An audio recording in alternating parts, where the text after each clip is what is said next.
There you go. 28th of September, Rabbi Furst, wonderful story. Okay, good morning. This is Rabbi Shlomo Furst here, Yeshivat Samanavshi here in Yerushalayim, care of Zoom. This is our first Shir, Shana Chadasha, Mutuka, Shana Tavshin Pei Gimel, Moitzi Shvis. And we're just relating a little bit to what we experienced over the last couple of days, 2 days of Rosh Hashanah, Baruch Hashem. So there's a mushal that can put things in perspective a little bit. You have a friend or a family member, and they want to take a trip. They know there's a certain land very far away, and it's known that the king of that land, that it's his kingdom, and is a very rich and powerful and also very kind king. And so one of your friends or relatives decides he wants to go visit this king and visit this kingdom. So he spends a whole month's time getting ready to leave, and finally the day comes. He packs his bags and goes off on his journey, and he goes there. He spends 2 days in the kingdom, and he comes back after a while, and finally comes home. And so his friends and relatives, when he comes back home, so obviously they're very interested. They ask him, well, what did you do there? What did you do in the kingdom over there in that wonderful country? And did you get to talk to the king? And what did you say to the king? And what did the king say to you? And so that's like us. So after 2 days of Rosh Hashanah, after a whole day's months of Elul's preparation, we have 2 days Rosh Hashanah, and we were in a very special place, very special kingdom, and a very special king, HaKadosh Baruch Hu. So we should all have a little something to say, mementos of our Rosh Hashanah. So you can all think about what, if you want to share things, you can share things. If you don't want to share it, you don't have to share it. But it's just worthwhile to try and keep a couple of mementos from the past 2 days and not let it go by so fast. It's like I said, a person spent a whole month's time going to a foreign country to visit the country, and even if he's not even going to see the king there, he's just going to visit a country. He's going to go to Hawaii for a vacation. So when he comes back from Hawaii, he brings back souvenirs. He has just pictures to show. He has some stories to say, right? So likewise with the Rosh Hashanah, it's worthwhile to try and keep the memory of hopefully the 2 days of being close to Kadosh Baruch Hu in a way that's not usually so possible during the rest of the year. Worthwhile to keep together and keep things with us as much as we can. Okay. Yeah. Okay. Very good. So we'll continue on. We have Yom Kippur on its way, Mirz Hashem. So we want to continue getting ready for Yom Kippur. That'll continue with our limit of Shai Tshuva here. Let's see. I suggest we'll begin. And I would suggest perhaps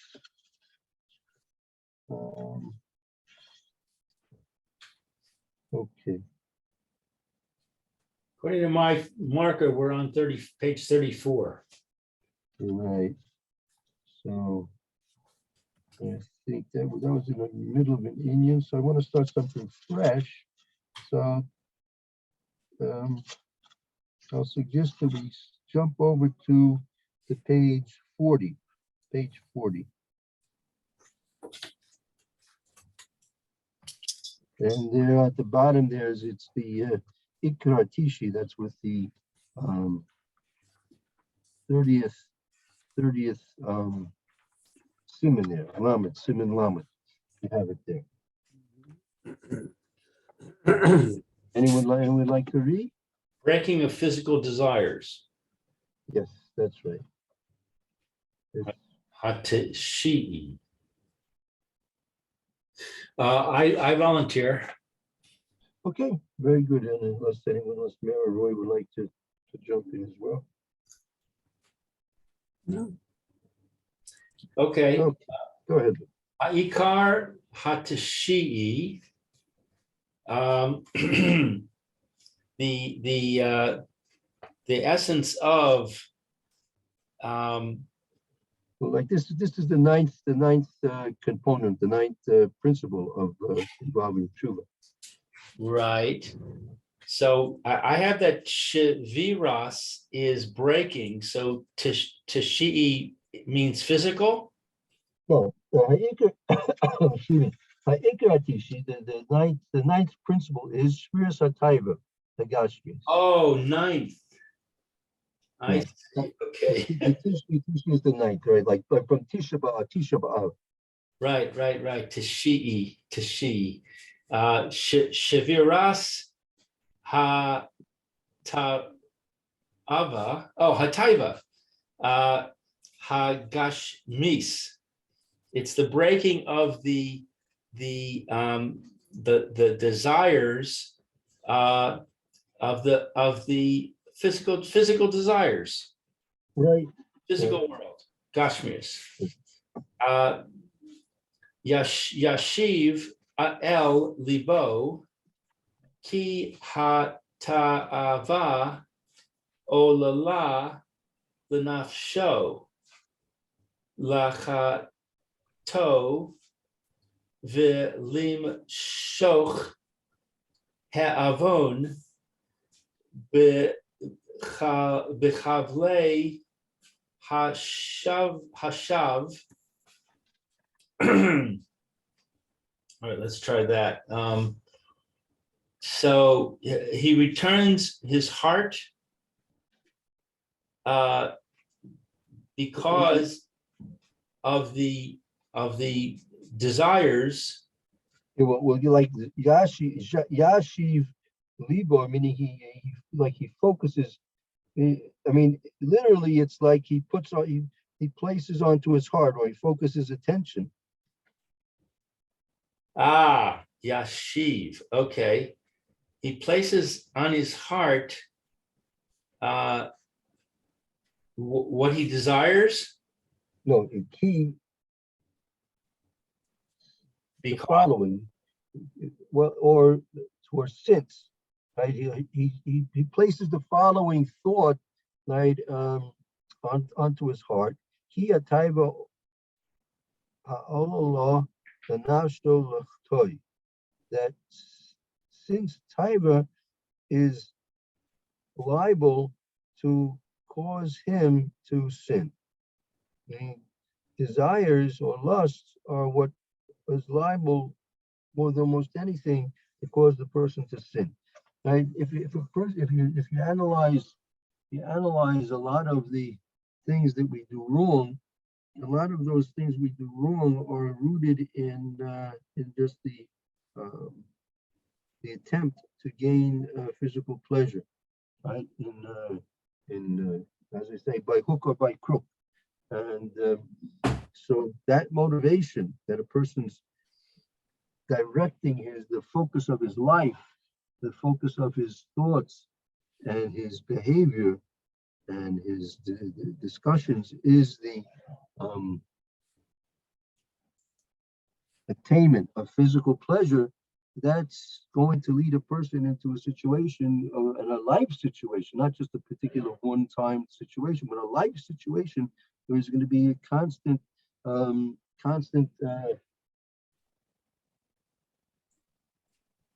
transgressions coming along.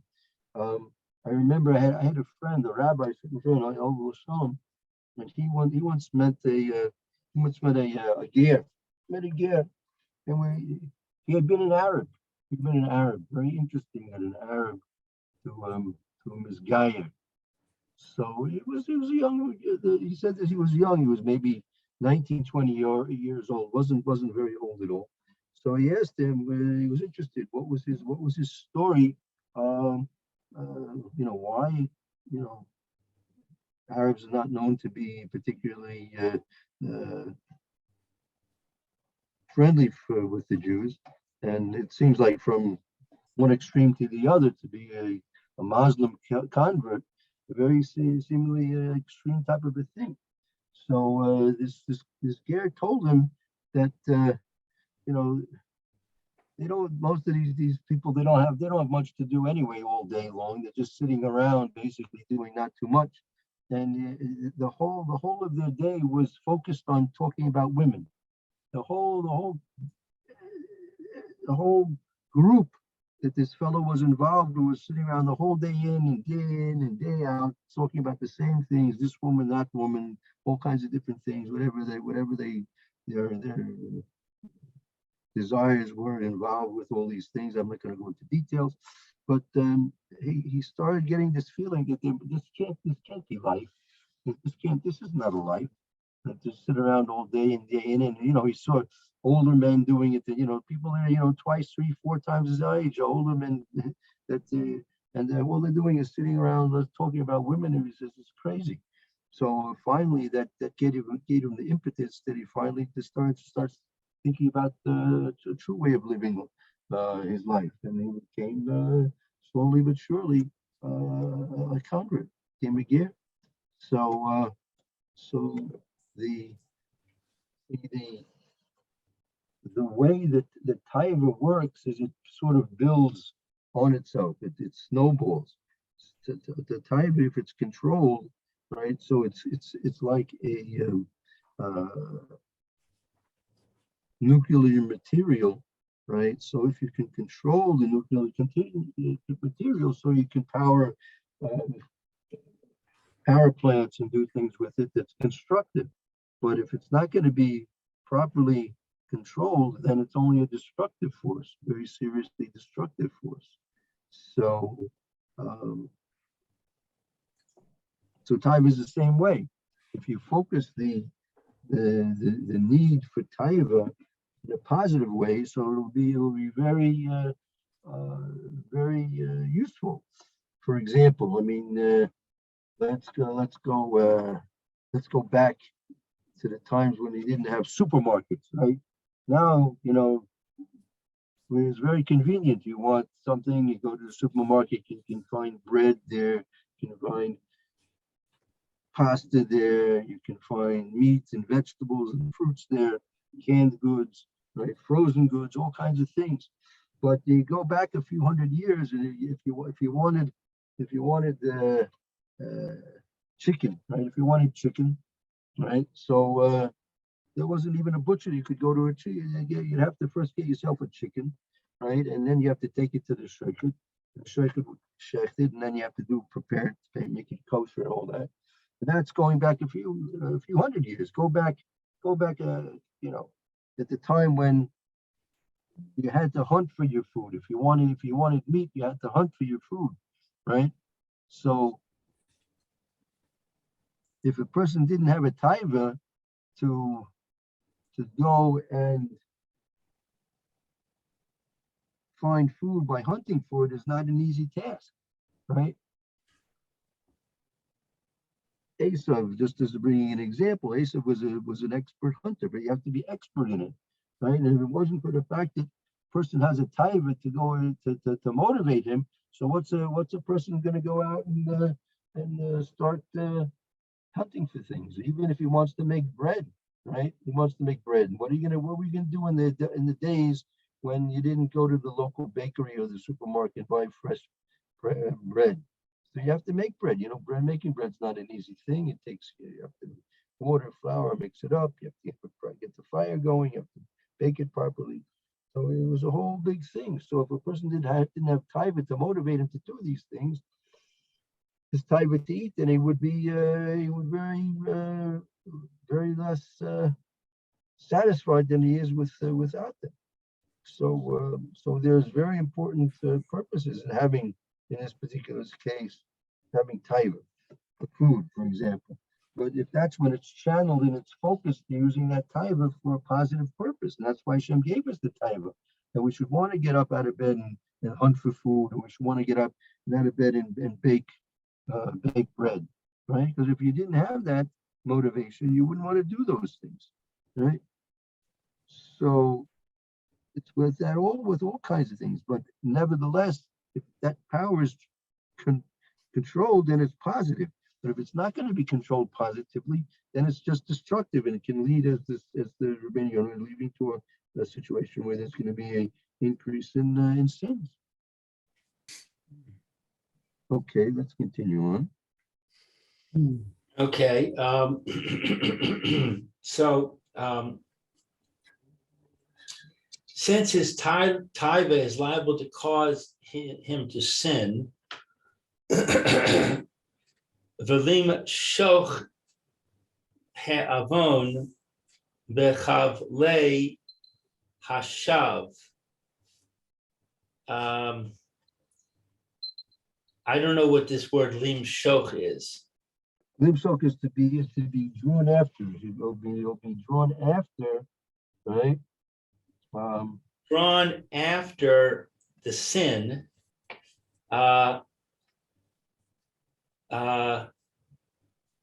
to I don't know what chavle is. Well, you've heard the expression "Chavle Shel Mashiach," right? Some people say that we live in the Chavle Shel Mashiach, the milieu of the time of Mashiach, right? So he's going to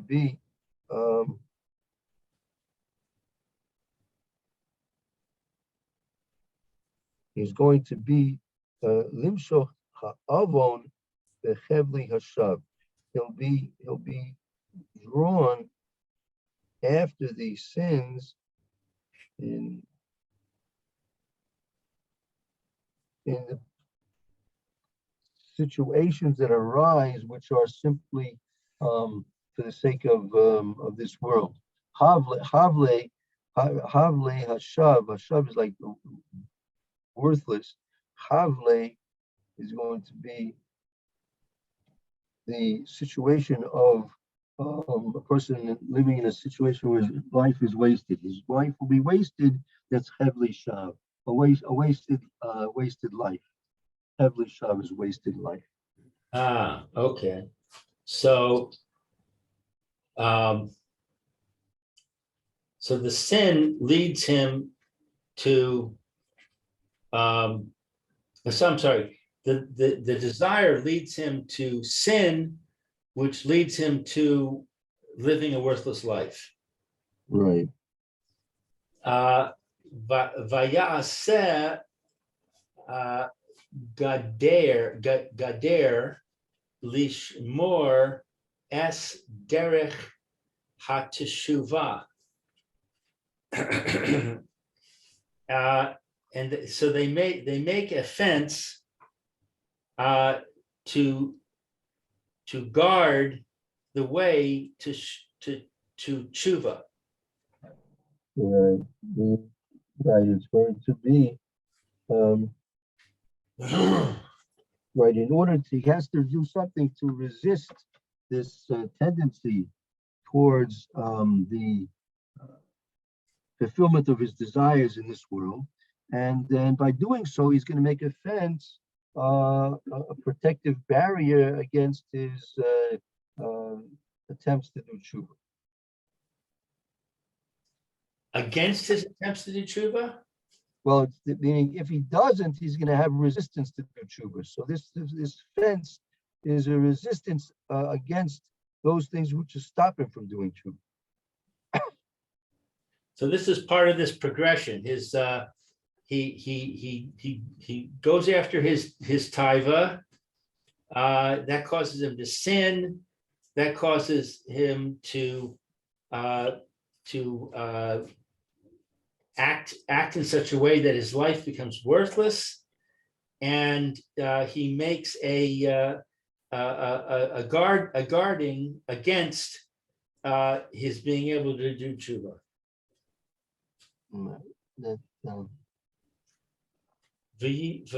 V'yifrosh min hata'anugim v'lo yimashech achar ta'avaso gam b'devarim hamutarim. Okay, so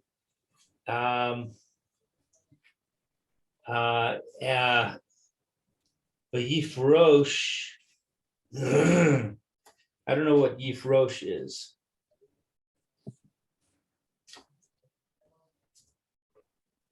That the frosh, that he has to be separate. Minatanu, he has to separate it. He has to restrain himself from those things which are really unnecessary pleasures. There are certain pleasures which are given to us in life, and it's necessary to indulge in those pleasures in a limited, proper way. But then there are certain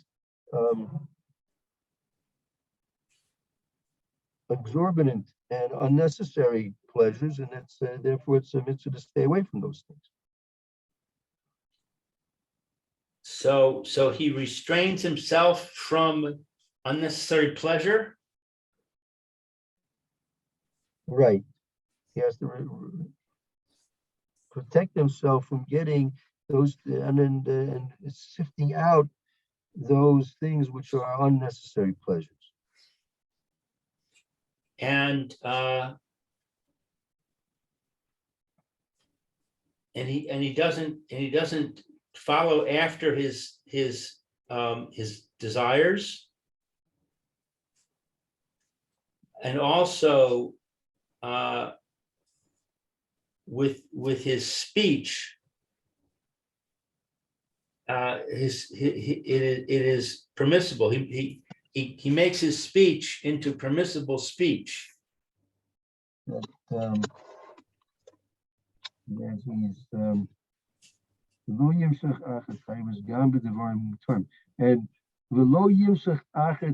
so he's not drawn after his desires, even in those things which are permissible. Right? Divine mitarim are things which are permissible. Things which are permissible. So he's not drawn after the things that are permissible. Right. He tries to separate himself from even those things, even those pleasures which are permissible. Like for example, right? Let's say you're even Shabbat. Take a Shabbos meal. You're enjoying a Shabbos meal, and you're really you had enough. You're full, and but you want to have a little more, right? Certainly, you're going to take a little bit more, and say it's the covered Shabbos Kodesh, right? So okay, so that's within the realm of possibilities. But well, let's say the hostess asks you if you want a second portion, right? So really, you're pretty full, but like sometimes a hostess, if you don't ask for a second portion, or you turn down her second portion, she feels that you didn't like the food well enough. So sometimes it'll be a mitzvah to take a second portion just to make the hostess feel good that she put out a good meal, and she worked hard for it. I have no doubt about it. So it's a mitzvah to make her feel good about the time and effort she put into preparing for a meal. So those things are permissible, but let's say you go to a kiddush after shul, and you're on your third piece of kugel and your sixth pickle, right? So Make it your sixth piece of herring, and then I'll relate to it. Right.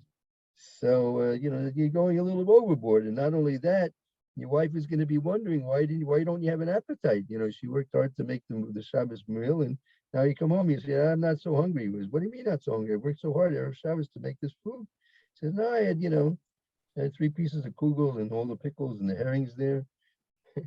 So person has to realize that he's in the realm of being tested. When these things are occurring, he's being tested. Like how much should he take?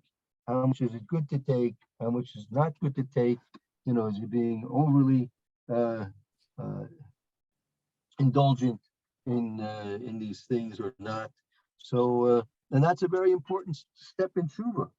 Very, very important thing in helping us do tshuva, because this is probably one of the most common things And I'm not sure if you noticed one of the primary speakers we said this morning that's concerning Gedalia was, I think, if I'm not mistaken, it came after the Shema Kolenu.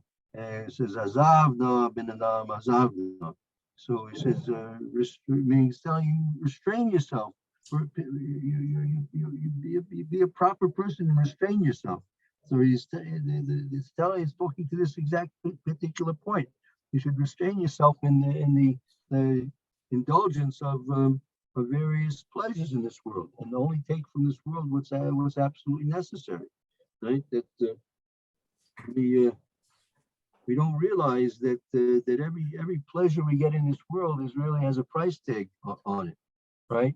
If every one of those pickles, at the next kiddush you go to, if every one of those pickles had a price tag on it, right?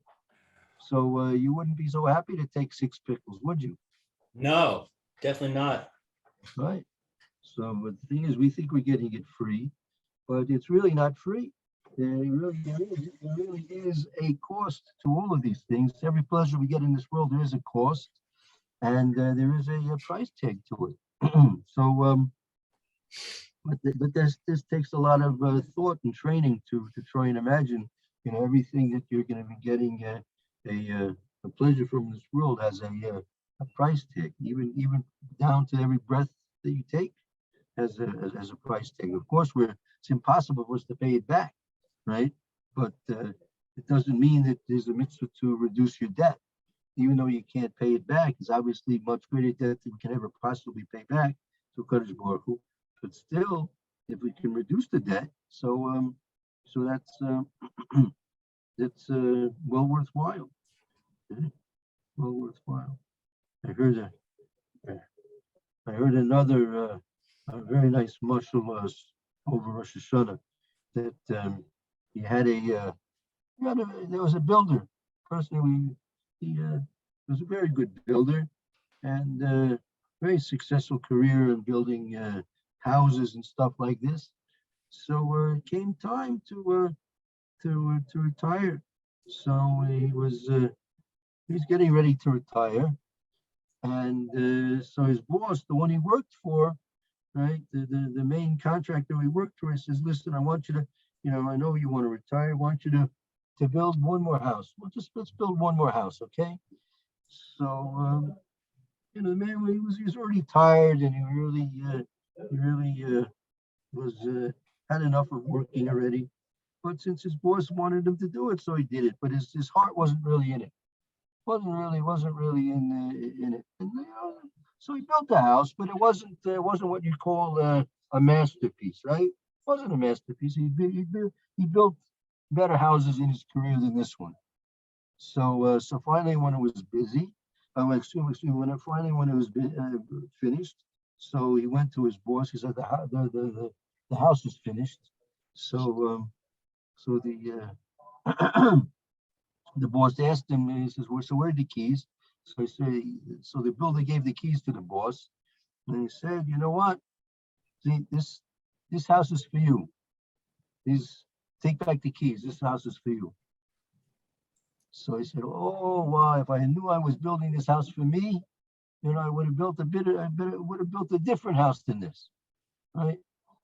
So we have to realize that we're in this world. Everything we're doing in this world, we're building our ultimate dwelling place in Olam Haba, right?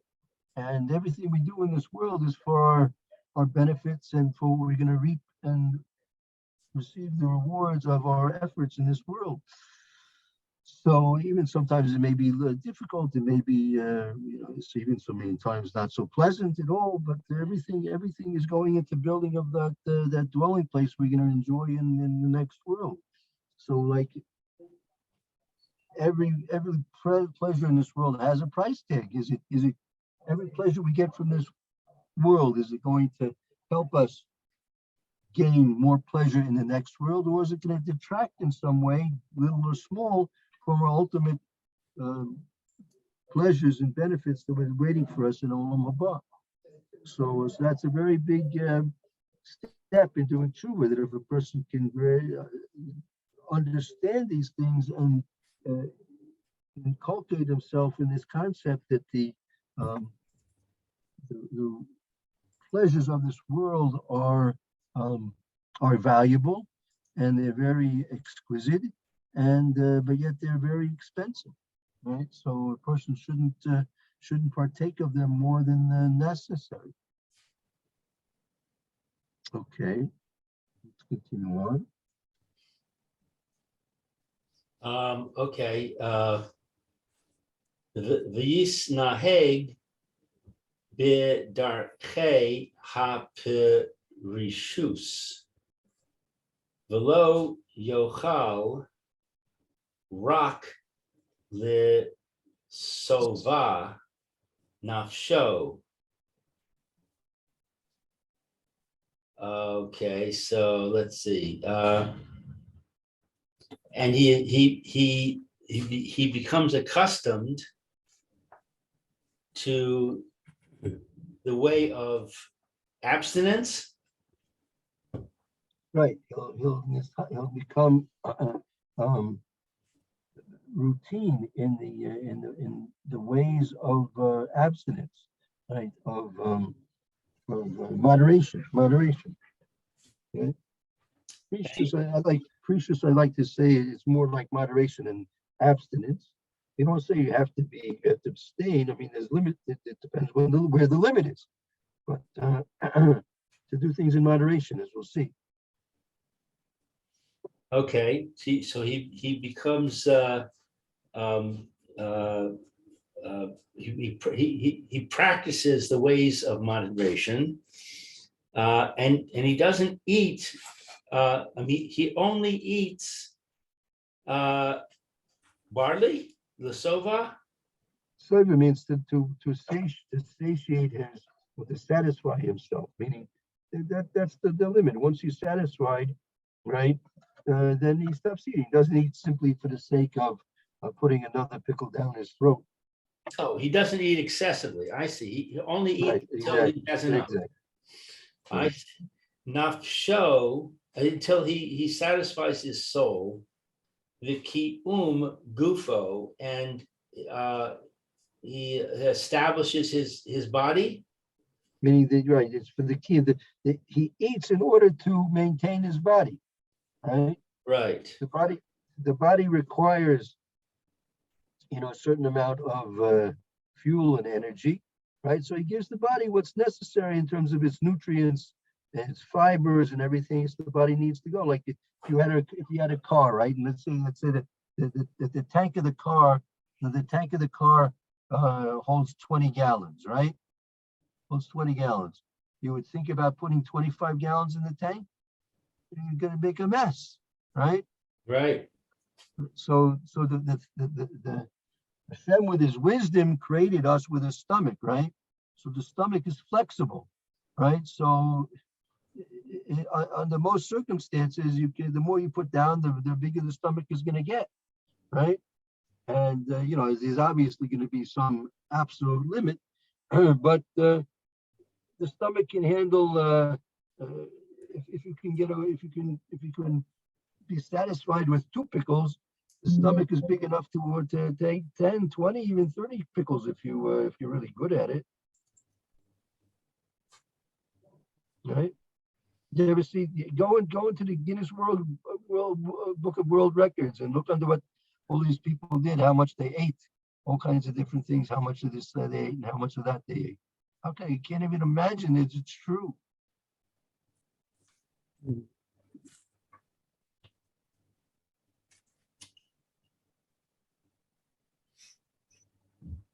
Okay, let's continue.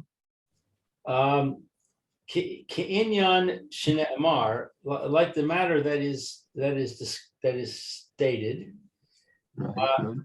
Tzaddik ochel l'sova nafsho. A righteous person eats to satisfy himself.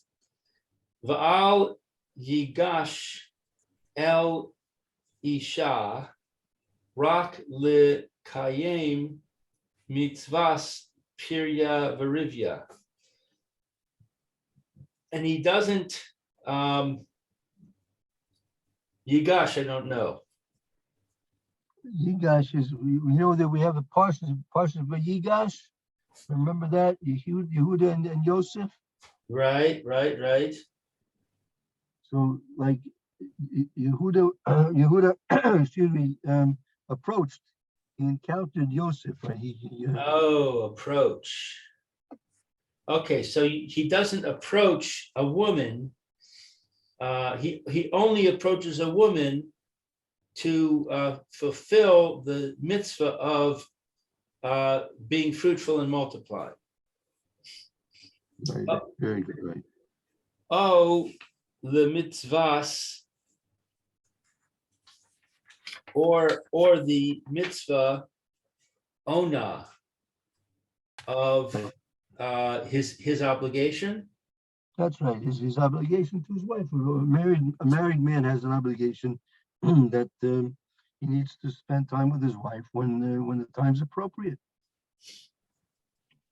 Ki kol zman she'ha'adam holech acharei hatava nimshach acharei soldos ha-chomer. Because all the time that a person pursues after his desires, nimshach, he finds. He's drawn after nimshach achrei toldos ha-chomer.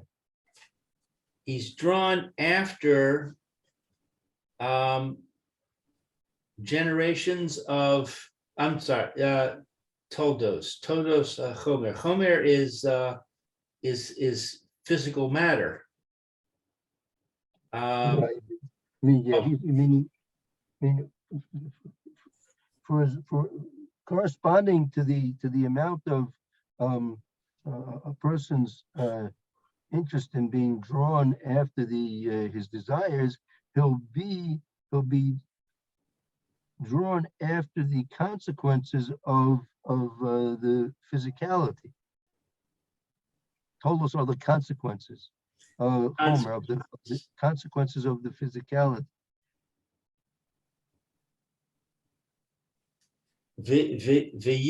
V'yirchak miderech hanefesh hamaskeles v'az yisgaber yitzro alav. Okay, I don't know what yirchak is. So the yirchak meaning, according to the amount of interest a person has in his physical tires, he's going to be correspondingly drawn after the consequences of the physicality, right? And he'll be distanced, to be distanced from the path of a intelligent being. Nefesh hamaskelis is an intelligent being. He'll be taken away from the derech, or the behavior of an intelligent, reasonable person. Okay, and then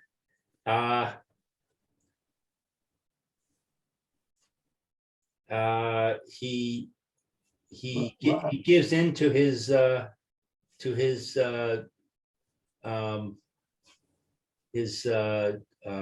baser element. Yeah, he'll and therefore it will be overcome him. It'll overwhelm him, his physical desire, his yitzro, his physical desire will overcome him.